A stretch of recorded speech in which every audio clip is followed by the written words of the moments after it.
What's going on, guys? It's Jimmy here. Welcome to our daily show where we discuss everything going on here in our country that you need to know about here on a daily basis. Multiple things going on here today already. Let's jump right in here for you. First, we'll start off with this here today. President Biden is expected to unveil the long-awaited student debt relief measures here tomorrow. The question will we see, number one, an extension of the student loan payment pause, which is going to end on August 31st, which is now only a week away. This affects over 40 million Americans. And number two, will we see the long-awaited $10,000 or more of student loan debt relief? Basically a massive stimulus check for over 40 million Americans. And we could see that actually happen. There's rumors swirling around that President Biden could reportedly cancel up to $10,000 in student loan debt this week for borrowers making up to $125,000 a year in income. So this has not happened yet, but I will keep you up to date here in new videos coming out here. So make sure you're subscribed with the bell icon, and I'll keep you up to date here with the details and how this will work, if there's an application process, what you will need to do here, and all the details on when this comes out. And also, really, the student loan payment pause is arguably just as big or even bigger, because that's about $5,000 a year for the average person that has student loans that they have to pay. And also, there's no interest added on to that as well for everybody with federal student loans, which is about 95+% of people. So a lot of big news here on that, and I'll keep you up to date on that. And canceling of student loan debts, or even prolonging the student loan payment pause, which pauses the interest, pauses the payments, both of those, or either of those even, would be a major stimulus provision for over 40 million Americans. And this is just one of the stimulus type measures that could continue on for tens of millions of Americans. Next up, it's been revealed here now that former President Donald Trump has had more than 300 classified documents at his home in Mar-a-Lago. Here is some of the details. Take a listen. Today, exactly 2 weeks after the FBI searched Donald Trump's Mar-a-Lago residence, the ex-president is suing to temporarily block the FBI from reviewing documents seized from his home. The motion filed today asks a federal judge to appoint an independent special master to review materials seized by the government. The motion is 27 pages long. It asks the DOJ provide an inventory of property seized at Mar-a-Lago and that any materials seized that were not within the scope of the search be returned. It also contains the same openly threatening message that Trump had his lawyer apparently relay to a Justice Department lawyer on August 11th that reads, quote, "President Trump wants the Attorney General to know that he has been hearing from people all over the country about the raid. If there is one word to describe their mood, it is angry. The heat is building up. The pressure is building up. Whatever I can do to take the heat down, to bring the pressure down, just let us know."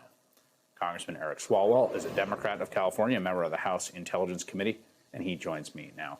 Congressman, this sort of threat was reported, I believe, in the New York Times earlier. Now the president committing it to print in a court filing. What's your reaction to that? Merrick Garland, Chris, is not going to be threatened. That's clearly the case here. This is a position, it's also clear he does not want to be in. But, the days of Donald Trump, throwing his weight around or threatening the Department of Justice clearly are over. He doesn't have Bill Barr or Whitaker or Jeff Sessions, to do his bidding anymore. But we do need a full accounting of, one, most importantly, what documents did Donald Trump have that were top secret, compartmentalized? Two, were these documents given to other individuals? Who else had access? Were they digitized? I'm afraid that they also could have been, uploaded into an online format. Mm-hmm. Three, we know Donald Trump interacts often with foreign nationals. Were they given or passed around, or did foreign nationals have access to them? And then why, Chris? Why did he have these documents? They say that my colleagues on the Intel Committee on the Republican side say it's for his memoir. Donald Trump just published a picture book. He's not writing a memoir. So the why is also very important here. Yeah, I'll play Mike Turner, who has been going around sort of defending the president, making that point. Take a listen. What use could a former president have for classified or top secret information once he's left office? Why bring it home with him to Florida? Well, I don't know. I mean, you'd have to ask him, but certainly we all know that every former president has access to their documents. It's how they write their memoirs. They don't have, great recall of everything that's occurred in their administration. I should note that's, again, Mike Turner on the Intelligence Committee, your colleague on the committee. New York Times apparently just reporting just now, to your point about the scope of this, there were 300 classified documents apparently at Mar-a-Lago, which, again, Jesus. I think, yeah, what do you make of that number? I mean, that's a lot. And just for your viewers' sake, the reason that they're marked top secret means that it often relates to force protection for our troops. So information about where our troops are that we would not want anyone to know because it could put them in harm's way. It could relate to our nuclear posture or the nuclear posture of our adversaries. It could relate to the technical means that we use to collect information to protect our troops and to protect Americans, or the work that we're doing to combat terrorism. And so 300 pages, just, a basement stairway away in an open, beach house is not where you would want that information, especially in the hands of somebody who President Biden deemed should not even be able to receive classified information. There was some reporting earlier today that the Gang of Eight, which is a group of people that have special intelligence oversight duties under statute, wanted to be briefed essentially on the Mar-a-Lago documents. And your colleague, Congressman Adam Schiff, who's the chair of that Intel committee, seemed to knock that down today. I want to play what he said and get your reaction. There was a report that the Gang of Eight requested a briefing on the affidavit or the other materials. There's no request that I'm aware of that has come from us. Individual members of the Gang of Eight have expressed interest in learning more. Are you confident that folks can be trusted, your colleagues can be trusted with a briefing such as this, given some evidence that, for instance, in the past, I believe Richard Burr is said to have, filled the White House in after a confidential FBI briefing? No, I'm very concerned that my Republican colleagues have showed themselves that if they're giving classified information, they will use it to protect. They'll manipulate what it is, or they'll pervert the information to protect Donald Trump. And so I think what Mr. Schiff was probably alluding to was, if this is an active, ongoing investigation, of course, as custodians of classified information and an individual branch of government, we want to know what the battlefield assessment is of where it went.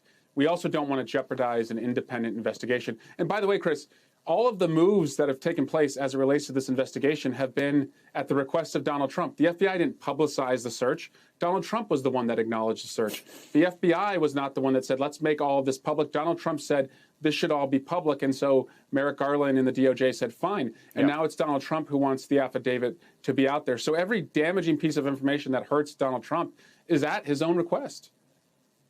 Congressman Eric Swalwell, who serves on the House Intelligence Committee. Thank you very much. Yeah, so let me know your thoughts here. This story gets crazier and crazier by the day. We now know that there's over 300 top secret documents that Trump had at his Mar-a-Lago house, and none of these were supposed to be there. These were no top secret documents are supposed to be removed at all. And it's just, let me know your thoughts here on this. And you heard the congressman there say what type of top secret documents, what would be considered top secret, like locations of our troops, nuclear type information documents. Wow. It's just, and here, get this. The Department of Justice is seeking further surveillance footage from Mar-a-Lago suggesting that Trump may still have maybe some more.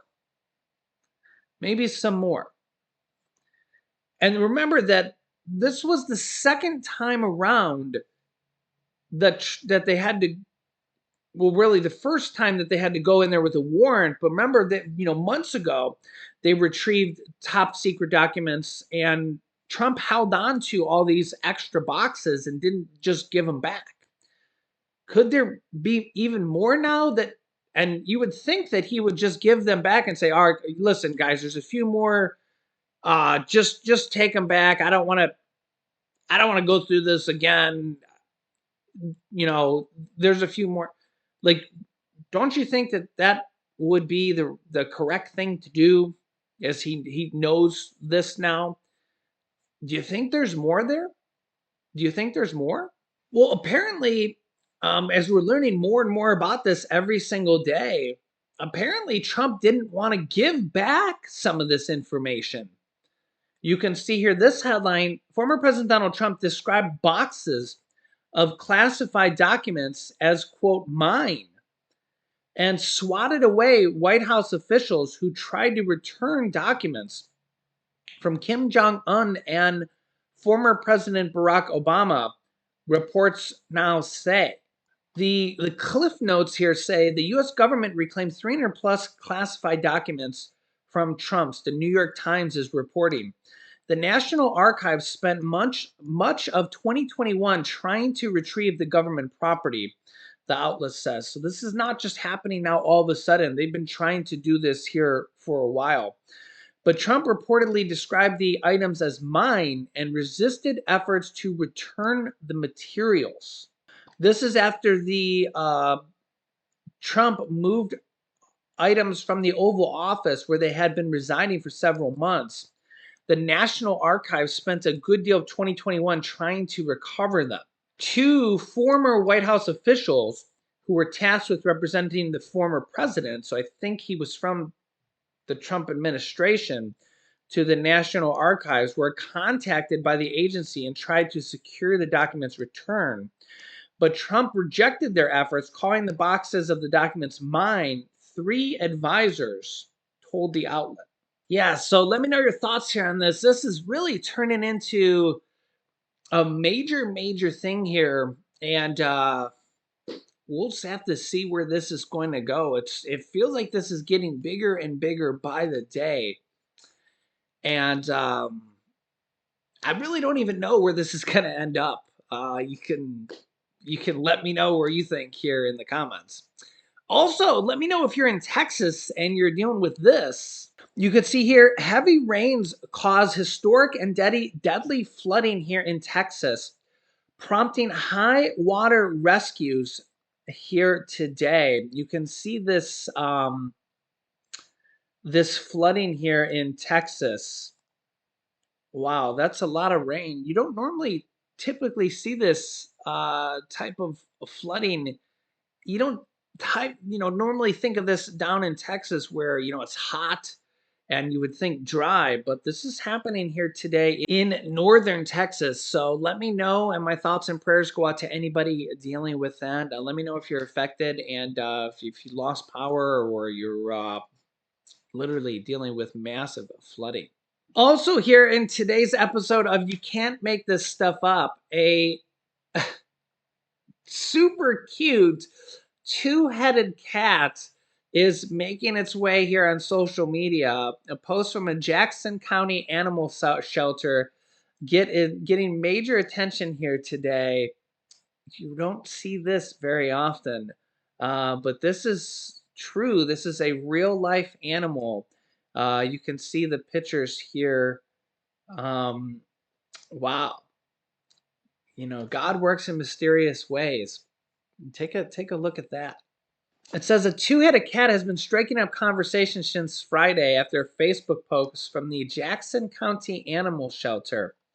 It says, quote, adopt this 2-headed cat and you get a great deal, only $80 for double love. The cats, named Sour Cream and Onion, are actually sisters who are still in need of a home and will still give their new family 2 times the love.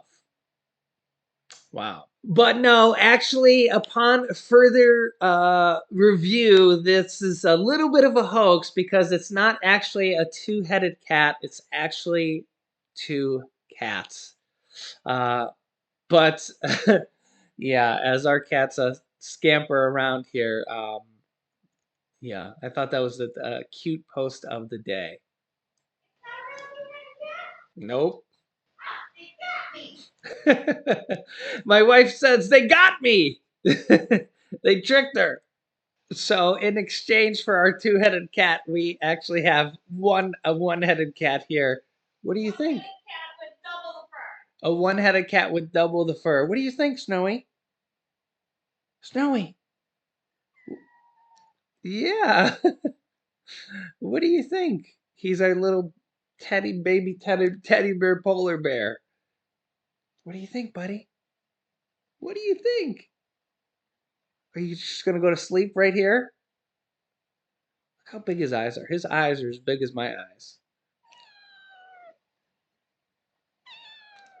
Yeah, what are you doing? What are you gonna? Are you working hard today? What's your work schedule like today? Really? That does sound like a lot. So let me know your thoughts here today. I'll keep you guys up to date here with everything going on in our country. Make sure to subscribe down below, and we'll keep you up to date. Make sure to give us a thumbs up. Hey, Snowy, did you give us a thumbs up yet? You did. All right. And I'll keep you up to date here. You can click this top video over here to watch my newest video on stimulus checks I just did. There's up to $1,500 checks going out. Or you can click this video over here to watch my newest video next. Thanks for watching, guys, and I'll see you in the next video.